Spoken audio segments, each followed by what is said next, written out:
KK नि एडमिशनाथ' दा completely online बियो बेखौ जोङो KK हेन्डिक स्टेट अपेन इउनिभार्सिटिनि जेनाखि वेबसाइट बे वेबसाइटआव थांनानै वेबसाइटनि माबाया बे kkHSOU.in थ' बेवहाय थांबानो एडमिशना माने एडमिशननि जेनाखि प्रसेस जेनाखि स्टेप्स बेफोरो मोनफा मोनफा नुजायो आरोखि माखासे कुरियार्सफोरनि थाखाय नोंथांनाव डाइरेक्ट माबा कन्टेक्ट खालामहरनो थाखाय कन्टेक्टबो खालामनो हागोन बेनि थाखाय कन्टेक्ट खालामनो जादों जेरै जोंहा प्रिन्सिपाल सारनि जायखौ सेन्ट्रेल इनचार्जफोर होनाय जायो थ' बिथांनि नाम्बारखौ होनाय जादों ओमफ्राय कअर्डिनेटर आंनि नाम्बार बेखौबो होनाय जादों आरो बेजों लोगोसे जोंहा अफिस एसिस्टेन्ट मिस्टार जिराद हाजवारि बिनि नाम्बारखौबो होनाय जादों बेवहाय बिथांमोनहा गोसो गोनां जेनाखि बिथांमोन सोलोंथाइ गोजौ सोलोंथाइ लानो जेनाखि गोसो जानाय बिथांमोनहा जगाजग खालामनो हागोन आरो सार एक्सुवेलि नैबे माबायाव मानो आरो सोर बायदि मानसिया एडमिशन लानांगौ सोलोंनांगौ होननानै सानो सार KK हेन्डिक स्टेट अपेन इउनिभार्सिटिया मोनसे मटरजों गायसनजादों आसाम स्टेट गभर्नमेन्टनि मोनसे लेजिस्लेसननि गेजेरजों थ' बिसोरनि आसोल थांखियानो जाहैबाय एजुकेशन बियन्ड बेरियार्स माने हेंथा गैयाजासे सोलोंथाइ होनो हानाय आरोखि दा जोङो रेगुलार कलेज बा इउनिभार्सिटिफोराव फरायनोब्ला माखासे फर्मेलिटिसफोर दङ जेरै माखासे बैसो सहैब्ला जोङो एडमिशन लानो हाया ओमफ्राय मोनसेया जाहैबाय रेगुलार एटेन्डेन्स जे 75% बा 80% बेबायदि एटेन्डेन्स नङाब्ला जोङो मा एग्जामनि फर्म फिलआप खालामनो हाया दा बेफोर प्रब्लेमफ्रा नैबे KK हेन्डिक स्टेट अपेन इउनिभार्सिटियाव गैया मानोना बियो उदां बा डिस्टेन्स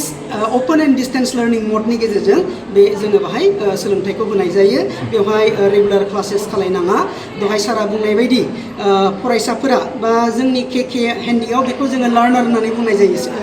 जेनाखि सोलोंथाइ लाग्रा बिथांमोनखौ बे सोलोंथाइ लागिरिफोरा बा लार्नारफोरा दहाय बुंनाय बायदि सारा सेटारडे बा सानडेआव फैनानै गावसोर फरायनायाव माबाफोर प्रब्लेम माबा आयदाखौ बुजियाखै नामा माबा टपिकखौ बुजियाखै नामा बिनि सोमोन्दै जोंनि टिचारफोरजों सावरायलायनो हायो बा क्लियार खालायनानै लानो हायो आरो बेखौ जोङो काउन्सेलिं सेसन होननानै बुंनाय जायो बियो सेटारडे आरो सानडेआव जायो बे एडमिशन प्रसेसा जुलाइनिफ्रायनो स्टार्ट जादों थांनाय जुलाइ फार्स्ट माबानिफ्रायनो आरो बियो सम्भब सेप्तेम्बरसिमा थागोन आरोखि डकुमेन्ट्सनि बेलायाव जोंनो आइडि प्रुफ मोनसे नांगौ ओमफ्राय रिसेन्ट जेनाखि पास जानाय बिनि जेनाखि सार्टिफिकेट मार्कशिट बेफोरखौ जोंनो नांगौ आरोखि जेनेबा BA आव एडमिशन लानोब्ला हायार सेकेन्डारि पास जानायनि एडमिट मार्कशिट बा मास्टार डिग्रियाव एडमिशन लानोब्ला ग्रेजुवेसननि एडमिट मार्कशिट बेफोरखौ नांगोन एडमिशननि फिसा माबायाव मा होनो जोंनि ग्रेजुवेट जेनाखि लेभेल UG लेभेल बेहाय 3000 सामथिं आरो मास्टार डिग्रिनि बेलायाव 6000 सामथिं टेक्सटबुकनि बेलाया बेनो जे बिथांमोनहा इउनिभार्सिटिनिफ्राय SLM सेल्फ लार्निं मेटेरियल्स बिथांमोनहा फाथायहरो आरोखि आरो बिनि फिसा बे एडमिशन लानायावनो हाबनानै थाफाखायो थ' बिथांमोनहा बेखौ फाथायहरो जोंनाव एडमिशन जोबनाय लोगो लोगो आरो जों बेखौ जोंनि बे स्टाडि सेन्टारनिफ्राय डिस्ट्रिबिउट खालायो जोंनि लार्नारफोरनो मोनसे स्पेशल जाहोननि थाखाय लिंहरनाय जाबाय बेनो जाबाय जोंनि बेंटल कलेजाव मोनसे स्टाडि सेन्टार दङ जेखौ जोङो 2009-10नि गेजेराव गायसननाय जादोंमोन आरो बेनो जाबाय आन्डार बेखौ जों बुंनाय जायो कृष्णकान्त स्टेट अपेन इउनिभार्सिटि बेखौ जोङो बेंटल कलेजाव गायसनदोंमोन 2009-10नि गेजेराव आरो गायसनजेननायनिफ्राय बेवहाय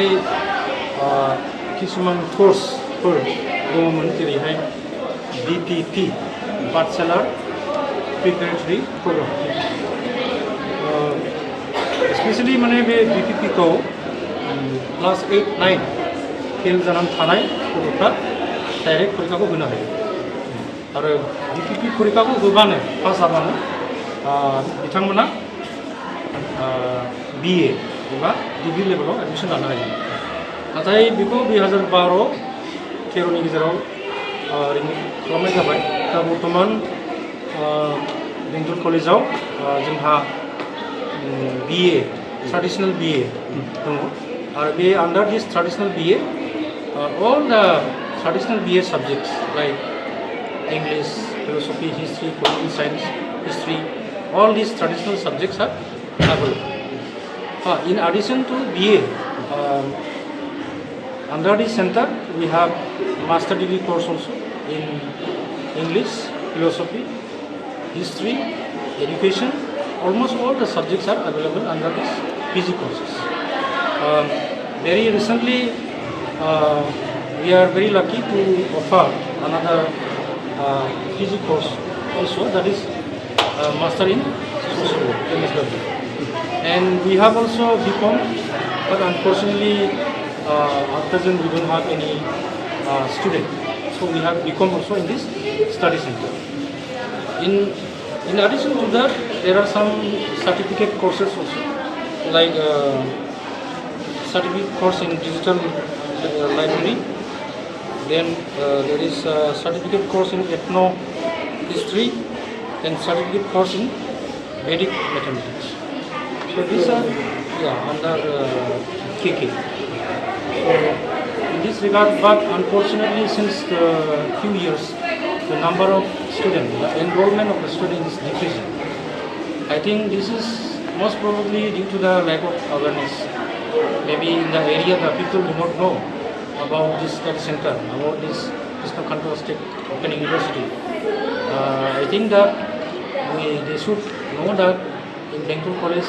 this study center is functioning since 2009, and especially this study center is very useful for those student candidates, those who are not able to pursue regular courses, and also very useful for those employed persons. So I therefore welcome students of this area to come and enroll in this study center. Right now the admission process is going on, and regarding this admission process I would like to request our coordinator Dr. Damodar sir to say something on this issue.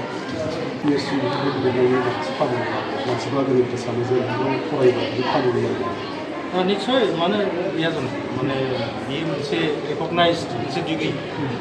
Under particular university केकेनि degree लानानै BA degree लानानै master degree लानानै जेरैहाय traditional BA degree लानानैहाय UPSC exam होनो हायो, APSC exam होनो हायो, बेफोरखौ होनो हागोन, बेहाय कुनु बाधा गैया आरो निश्चिन्त भाबै बेखौहाय सिन्था खालामनो नाङा जे BA डिग्री लानानै आन्डार KK APSC परीक्षा होनायाव डिग्री जागोन बा APSC UPSC परीक्षा होनायाव डिग्री जागोन बेफोरो बेहाय बाथ्रा गैया माने बेनि डिग्री लानानै KKनि डिग्री लानानै जों अल इन्डिया लेभेलनि जितु कम्पिटिटिभ एग्जामफोर जेरै UPSC IAS NDA exam different exams माने बेहाय कुनु माबा बार गैया एडमिशननि माखासे सुबिदाया अनलाइनफोरबो दङ एभ्रिथिं दा बेनि जितु एडमिशन प्रसेस एभ्रिथिंआ अनलाइनानो एडमिशनखौ अनलाइन खालामनानै जास्ट मात्र जितु एडमिशननि रिसिप्टखौ स्टाडि सेन्टाराव होयोबानो जायो आरो बेजों लोगोसे मोनसे सुबिदाया बेनो जे KKनि आन्डाराव जितु स्टाडि मेटेरियेलखौ फ्रि होनाय जायो study material self learning material बेखौ स्टाडि सेन्टारनिफ्रायनो प्रभाइड खालामनाय जायो आवगायनि समाव जोङो बिराद स्टुडेन्टफोर नुयोमोन बोसोरनै बोसोरथामनि गेजेराव माने स्टुडेन्टसफोर जों खम नुयोमोन बेफोर माबा जानो थाङो मा जाहोनाव जादों जों बिनि सायाव बारा जोङो बोहाबनानै नायाखै अबयसे थेवबाबो जोङो बुंनो हायो खुब सम्भब माने जाजेननाय समाव बे एरियायाव 2009-10आव गोबां माने मा बुङो बिदिनो फरायनो हायै मानसिफोर दंमोन थाखा फैसानि खेथ्रआव आरो गोबां एमप्लयड दङमोन एमप्लयड पार्सन नाथाय फरायबावनो लुबैनाय एमप्लयड पार्सन दंमोन बिथांमोना हायाखैमोन स्टाडि सेन्टारा जानाय लोगो लोगो बे बुरजा मानसिफ्रा एनरल जाबाय आरो जोंना एरिया एसे गोरलै हिसाबै आं सानो बेबायदिनो दा एनरलमेन्टआ एसे खम जालांदों आरो लोगोसे नैथियाव मेबि डिउ टु द लेक अफ अवेरनेस बेनिखायनो दिनैहाय बे दिनैनि बे जिथु मिडिया इन्टारेक्सन स्पेसियेलि बिनि थाखायनो लिंनाय जादों। माबायदि खावलायनो गोसो जायो एडमिसन लानो आसामनि बिदिनो बिए फरायनो थाखाय गोसो जायो होबथानाय जायो बे स्टाडि सेन्टारनि हेड जानानै आरो लोगोसे बे कलेजनि हेड जानानै आं खावलायगोन बयखौबो लैहोर फैनानै जायफ्रा इलिजिबोल बिसोरो फैनानै बेवहाय मिथिनो लुबैनाय बाथ्राफोरखौ मिन्थिफिननो हागोन एडमिसनखौ बोरै खालामा बिनि प्रसेसफोरखौ सोंना लानो हागोन आरोबाव आं खावलायगोन थाबैनो जायफ्रा फरायनो गोसो दङ बिथांमोनखौ आङो खावलायगोन गोसो गुदुङै जाहाथे फैनानै जोंनि बे स्टाडि सेन्टाराव एनरलमेन्टखौ खालामो। क्लास आरो एग्जामनि टाइमिंआ माबायदि जागोन? क्लास आरो टाइमिंआ बेबायदि जोंना ट्रेडिसनेल मेथडखौ जोङो इमप्लिमेन्ट फल' खालामा ओरैनो फैनो हायोबा सानडे आरो साटारडेआव काउन्सिलिंखौ खालामनाय जायो जों क्लास होननानै बुङा बेखौ प्रिसाइज काउन्सिलिं होनना बुङो आरो फैनो हाथाराबाबो अरजाया खिन्थु फैनो हायोबा मोजां specially Sunday and Saturday and Sunday बेजों लोगोसे ओरैनो हम एसाइनमेन्ट साबमिट खालामनांगौ जानानै फैयो टाइम टु टाइम हम एसाइनमेन्टआव माखासे आलटेड मार्क्स थागोन आं बेनि सोमोन्दै जोंनि क'अर्डिनेटरखौ खावलायगोन एसे होनो थाखाय आरो गासैबो सुबिदायानो दङ